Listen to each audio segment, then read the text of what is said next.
Hello dear students, welcome back to CSC tutorial. In this video of class 9th, you are going to learn the NCERT question answers of chapter Ishwaran the Storyteller.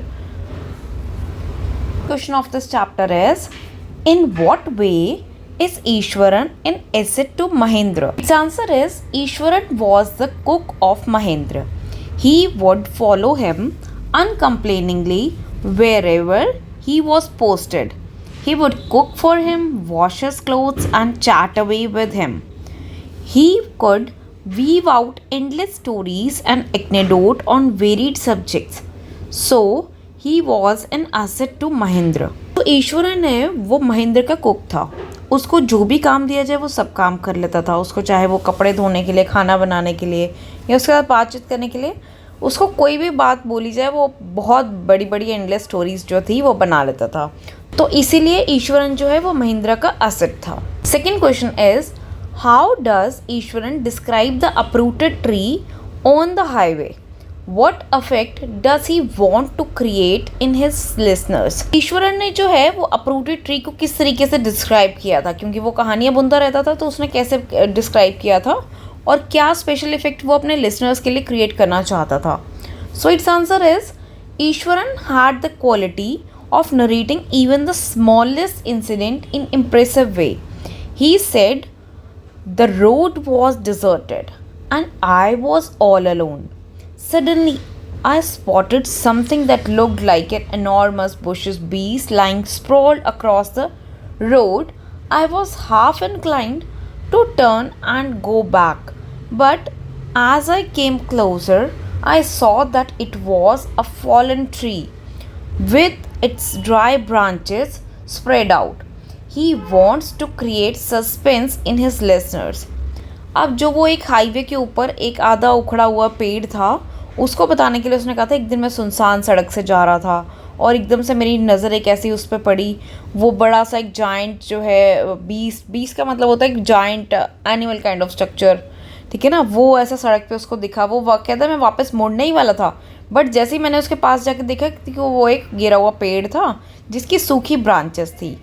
तो इस तरीके से वो अपनी हर छोटी बातों को बहुत ही इम्प्रेसिव ढंग से जो है वो नरेट करता था, दूसरों को डिस्क्राइब करता था. और इस सब चीज़ों से वो अपने जो श्रोता थे, जो सुनने वाले लिसनर से, उनके लिए सस्पेंस क्रिएट करना चाहता था. Third question is, how does he narrate the story of the tusker? Does it appear to be plausible? Its answer is, Ishwaran narrated the story of the tusker exaggeratedly. The tusker, having escaped from the timber yard, stamped on the bushes, tore up wild creepers, and broke the branches at his will. The elephant became uncontrollable and entered the school ground. It created chaos there. Everyone in the school tried to escape. No one dared to face the tusker. In the meantime, Ishwaran grabbed the cane from a teacher and moved towards the elephant. He hit its third toenail and the beast collapsed. He claimed that he had used the Japanese art to control the tusker. But this story seems totally implausible, as it was very difficult to believe that a child can control a man elephant. अब यहाँ पे क्या है, ईश्वरन जब एक ऐसे पगलाए वो हाथी की एक स्टोरी सुना रहा होता है कि वो जो टस्कर ऐसे वहाँ पे स्कूल के ग्राउंड में आ जाता है और वो किस तरीके से वहाँ पे लोगों के बीच में एक चाउस क्रिएट कर देता है, ठीक है ना. तो वहाँ पे वो बताता है कि मैंने एक जैपनीज टेक्निक यूज़ की और मैंने जो है उस टस्कर को, उस एलिफेंट को गिरा दिया. तो ये बात जो है वो हजम होने वाली नहीं लग रही थी. तो उसी चीज़ है कि एक छोटा सा बच्चा जो है वो कैसे एक मैड एलिफेंट को कंट्रोल कर सकता है. Fourth question is, why does the author say that Ishwaran seemed to more than make up for the absence of a TV in Mahendra's living quarters? Its answer is, the author says that Ishwaran seemed to more than make up for the absence of a TV in Mahendra's living quarter, because not a day would pass without Ishwaran telling some story packed with adventure, horror, and suspense. Whether the story was credible or not, Mahendra enjoyed listening to it because of the imitable way in which it was told. अब यहाँ पे क्या है, महिंद्रा के घर में जो है वो उसके घर में टीवी की कमी जो है वो बेचारा ईश्वरन पूरी कर देता था, क्योंकि वो अपनी हर रोज़ नई नई कहानियाँ सुनाता और हर कहानियों में किसी में एडवेंचर होता था, किसी में हॉरर था, सस्पेंस था। तो इसी की वजह से जो महेंद्र था उसको उन स्टोरीज़ को सुनने में बहुत मज़ा आता था। Fifth question is Mahendra calls ghost और spirits a figment of the imagination. What happens to him on a full moon night? So its answer is Mahindra calls ghosts or spirits a figment of the imagination when Ishwaran tells that he has seen a female ghost holding a fetus in its arm. On a full moon night, he woke up from his sleep and looked outside the window. He got shocked to see the same figure and began to sweat profusely.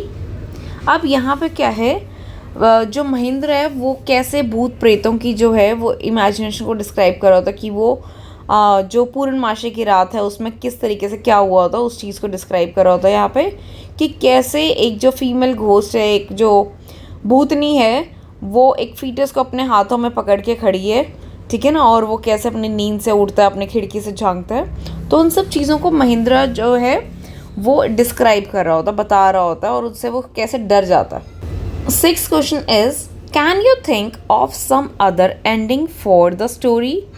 So its answer is, the present story ends with Mahindra's resolve to leave the haunted place, but it is not the appropriate ending. Mahindra should not have decided to leave the haunted place without knowing the reality.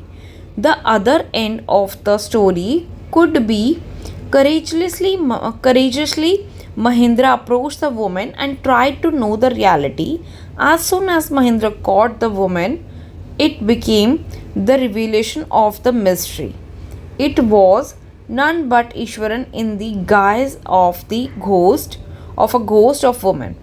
अब यहाँ पे क्या है, इसकी story की ending जो है वो ये हो जाती है कि वो डिसाइड करता है कि मैं इस भूत की जगह से यहाँ से निकल जाता हूँ। बट होना क्या चाहिए था कि महिंद्रा को हिम्मत दिखानी चाहिए थी और रियलिटी सामने लानी चाहिए थी कि उस भूत या औरत के वेश में और कोई नहीं बल्कि ईश्वरन था।